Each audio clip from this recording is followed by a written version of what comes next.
et bienvenue dans cette nouvelle vidéo. Ça faisait un petit moment que j'avais pas fait des vidéos histoire pour vous raconter un petit peu l'histoire d'une plante en particulier. Ce n'est pas une plante qui est très rare, ce n'est pas une plante qui est très compliquée d'entretien, c'est même une des seules plantes que j'aurais tendance à offrir à tous les membres de ma famille pour qu'elle reste en vie, justement. C'est une plante très simple d'entretien, plante qui paraît être un peu fausse parce qu'elle a des feuilles un peu épaisses et grasses. Est-ce que ça vous donne un petit peu un indice? Il s'agit du Zamioculcas. On va commencer par le Zamifolia, c'est-à-dire la version verte du Zamio. J'ai voulu vous faire une vidéo spéciale sur le Zamioculcas parce que je trouve que c'est une plante qui est trop peu mise en avant. Et pour autant, c'est quand même une plante que l'on retrouve très régulièrement partout. Pour son histoire à elle spécifiquement, c'est une plante que j'ai depuis 2018, donc ça date et ça fait longtemps que je l'ai chez moi. Toujours la même d'ailleurs. Elle a peut-être grandi de 20 à 30 cm grand max. Donc 2018-2023, ça fait quand même 5 ans et c'est pas une plante qui grandit très vite et en même temps c'est aussi une plante que j'ai eu tendance à placer dans des endroits un petit peu plus ombragés. On parlera entretien après. Son histoire à elle, c'est quoi? Elle vient de Montpellier parce qu'avant j'habitais à Montpellier et elle vient même de chez une fleuriste et pour l'époque j'ai trouvé que c'était une plante qui m'avait coûté cher. Alors aujourd'hui on en trouve à des prix vraiment ridicules. Chez un fleuriste déjà de base tu sais que quand tu achètes une plante tu investis un petit peu. C'était chez le fleuriste qui avait présent au marché du Lez, si jamais il y a des Montpelliérains par ici. Vous connaissez peut-être. Alors ça a changé de propriétaire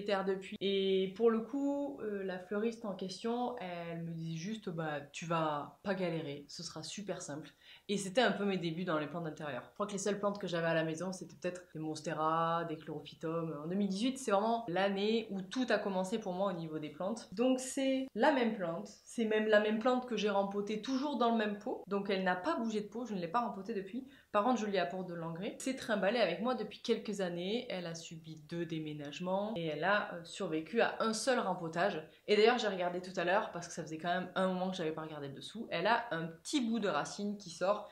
Et effectivement, connaissant la plante, c'est quand même une plante qui, si elle avait plus de lumière et si elle avait plus d'engrais, elle pourrait devenir beaucoup plus massive. Et pour autant, pas trop mon objectif. Le Zamioculcas, c'est une plante que j'ai aussi offerte à Noël à mes grands-parents qui sont en maison de retraite. Donc je sais que normalement c'est des plantes très très costauds. Mais si jamais t'as quand même tendance à oublier quand t'as arrosé ta plante, bah tu peux très vite la noyer. Et finalement, c'était pas une bonne option. Pour les gens qui oublient, parfait. Pour les gens qui ne se rappellent pas, ça marche pas. Et c'est une plante d'ailleurs que je voyais très régulièrement chez ma tante. Elle en a une très large. Le Zamioculcas, il a cette faculté, c'est qu'en fait, ces tiges, quand elles sont hautes, elles deviennent vite lourdes et souvent ils penchent sur le côté. Et c'est une plante qui a tendance quand même à prendre un petit peu d'espace sur les côtés si jamais les troncs ne sont pas trop profonds dans le pot. Donc c'est une plante que j'avais l'habitude de voir chez ma famille. Et je pense que c'est pour ça que je me suis dirigée vers cette plante-là quand j'ai acheté une de mes premières plantes, on va dire, de mon intérieur. Et pour le coup, c'est une plante qui est archi simple. Sa base c'est des rhizomes, un peu comme les alocasias, mais elle a une espèce de réserve d'énergie dingue.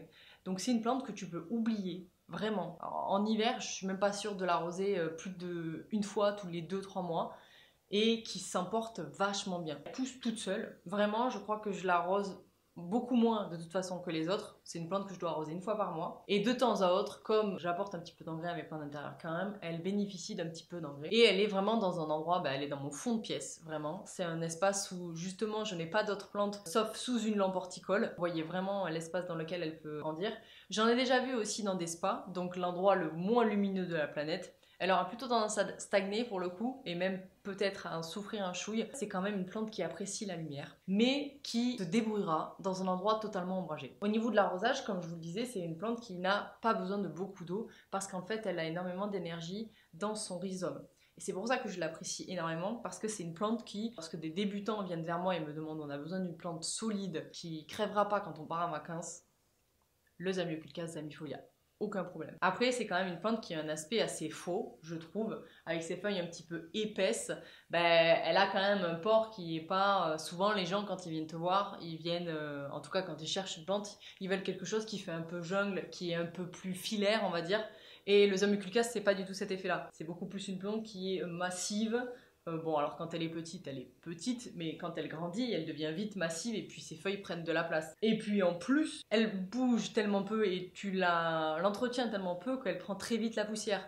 Donc là, après cette vidéo, je vais aller lui faire prendre une douche parce qu'elle a mérité. Je l'ai bougée, ça faisait très longtemps que je l'avais pas bougée. Donc voilà, c'est un attachement particulier parce que je la voyais chez des gens de ma famille. C'est une plante qui, je pense, a destination à être offerte par moi à tous les membres de ma famille parce que vraiment elle est archi costaude et que je sais que ça marchera. Et puis vraiment avoir un empire de Zamioculcas, je pense que ça peut être assez rigolo. Donc ça c'est la variété Zamifolia. J'essaye de vous la tourner pour que vous puissiez en voir un petit peu plus.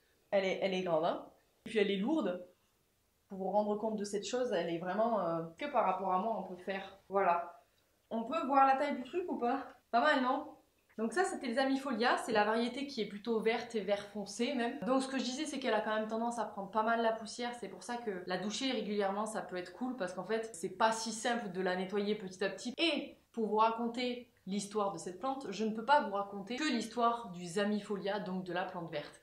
Parce qu'il y a d'autres variétés de Zamioculcas, il y en a même des variegata. Je ne sais pas si vous le saviez, mais si jamais vous avez des variegata, on est bien d'accord qu'il va falloir les placer dans des endroits un petit peu plus lumineux. Sauf si vous voulez perdre les variégations. Mais j'avais aussi envie de vous montrer ma plante. Une des plantes en tout cas que je trouve extraordinaire chez moi. C'est une plante qui est aussi costaud que celle-ci, parce que c'est la même.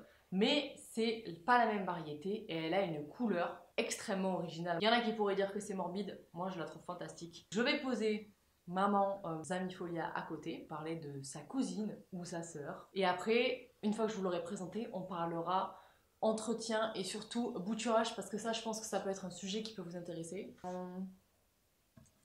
La problématique de celle-ci, c'est que je l'ai achetée déjà assez grande en 2020. Celle-ci, je l'ai trouvée dans la jardinerie de chez mes parents. Complètement inopinée, c'est pas du tout une jardinerie qui a tendance à avoir des variétés compliquées. Mais là, il y avait un Zamioculcas Raven. Et en fait, les tiges, elles sont déjà très très hautes. Et je pense qu'il faudrait que je la rempote et que je la mette dans un pot beaucoup plus profond. Si je lâche, ça tombe.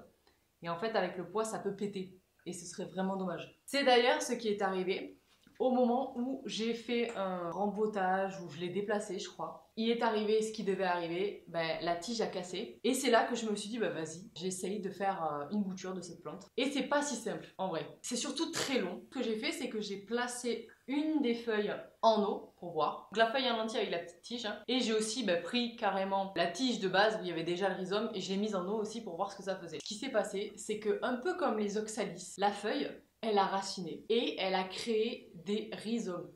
Et ça, j'ai trouvé ça dingue. Donc il s'est passé ce qui s'est passé, j'ai réussi à faire une bouture de Zamioculcas et je trouvais ça fou parce que en fait souvent t'essayes des trucs en mettant souvent des variétés en eau et tu te dis ça va jamais marcher.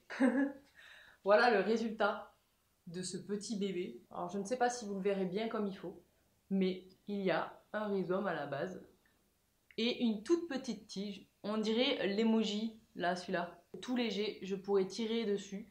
Et en fait, cette tige-là, le rhizome a fait une nouvelle tige et une nouvelle plante. Et j'en ai une autre dans un autre pot, parce que du coup, je vous disais, j'ai fait 2 tests de bouture, et les 2 ont fonctionné. Mais par contre, il faut être vraiment très très patient. Je crois que je les avais mis dans des bouteilles en verre et vraiment de temps en autre j'allais voir, mais il me semble que ça a duré au moins 6 mois. C'était aberrant comme temps. Je me disais pas vas-y je vais voir un peu comment elle va, je m'en fichais. Je faisais que rajouter de l'eau. Mais c'est ce qui a permis qu'avec le temps, elle a raciné sans moi et moi je me suis retrouvée avec 2 boutures de plantes qui sont pas si simples à trouver. Et c'est pour ça que je préfère les garder pour l'instant. Je pense qu'il va y avoir des gens qui vont me demander où trouver le Zamioculcas Raven. J'en ai aucune idée. Je sais que c'est une plante qui est pas si commune que ça et compliquée à trouver. Moi j'ai réussi à faire 2 boutures mais je vais les garder parce que vraiment je trouve que c'était exceptionnel et puis c'était complètement hors de ma pensée et ça me fait archi plaisir d'avoir réussi à le faire. J'ai fait pareil sans faire exprès avec une petite feuille pour une bouture de Zamioculcas Zamifolia, donc la verte, et elle pour le coup elle stagne, elle est que à 2 feuilles. Je sais même pas si elle a raciné mais comme elle ne meurt pas j'imagine qu'elle est toujours vivante et c'est assez impressionnant comme truc. Mais voilà, on a passé son entretien, on a passé son histoire. La Raven c'était complètement inopiné de la trouver dans une jardinerie et du coup je l'ai acheté immédiatement et je l'ai ramené à la maison. C'était quand j'étais au fin de mon épopée à Montpellier, donc vers 2020, et depuis elle est chez moi et en fait elle m'a fait 3 ou 4 nouvelles feuilles. Elle a mis énormément de temps à commencer à pousser. Je me suis même dit qu'à un moment donné elle repartirait jamais et elle n'arriverait jamais à me faire de nouvelles pousses. Eh bien ne jamais dire jamais avec les Zamioculcas. Parce que ça arrive toujours, mais par contre il faut une patience, vraiment il faut se dire, tu sais quoi, J'oublie, je la mets dans son coin. De temps à autre, éventuellement, je l'arrose. Juste prendre son mal à patience et du jour au lendemain, peut-être, elle va vous faire un nouveau rhizome et elle va se lancer. Vous avez vu, les feuilles un petit peu plus claires, c'est des nouvelles tiges. Vous savez, j'ose pas trop la manipuler celle-là parce que vraiment elle est très fragile. Donc voilà, les tiges vert clair, c'est les nouvelles. Elles vont sortir comme ça et puis elles vont foncer et devenir noires. Voilà, on dirait un Zamioculcas zamifolia. Mais non, une fois qu'elle aura ouvert toutes ses feuilles, elles vont noircir au fur et à mesure. C'est trop fou. Rien que la couleur, moi je la trouve super originale. Donc il y a beaucoup de gens qui n'aimeraient pas trop cette teinte, mais pour le coup moi des plantes qui ont vraiment pas trop la couleur verte ou qui sortent de l'ordinaire, je trouve ça exceptionnel. Et le Zamioculcas raven est une plante exceptionnelle. Voilà, c'est tout pour cette vidéo. J'espère que ça vous a plu. N'hésitez pas à me dire en commentaire si vous avez réussi à trouver des Zamioculcas raven, si vous avez un Zamioculcas zamifolia à la maison. Ça me ferait plaisir d'avoir la team Zamio en commentaire pour montrer un petit peu que cette plante est vraiment sous-cotée alors que c'est un bonheur et puis elle est tellement simple que vraiment c'est une amour de plante. Puis surtout si vous avez un Zamioculcas raven, pareil, levez la main, dites-le moi parce que je trouve que c'est exceptionnel. J'ai un peu l'impression qu'on n'est pas beaucoup à en avoir. Je pense que c'est un peu dans mes rêves. Et en même temps, je trouve que c'est quand même assez stylé de se dire moi j'en ai une. Et si vous avez des questions sur l'entretien de cette plante, n'hésitez pas aussi. Je vais la refaire une petite douche parce qu'elle mérite, vu que c'était les stars de cette vidéo. Et puis nous, on se dit à la prochaine pour une nouvelle vidéo. Salut!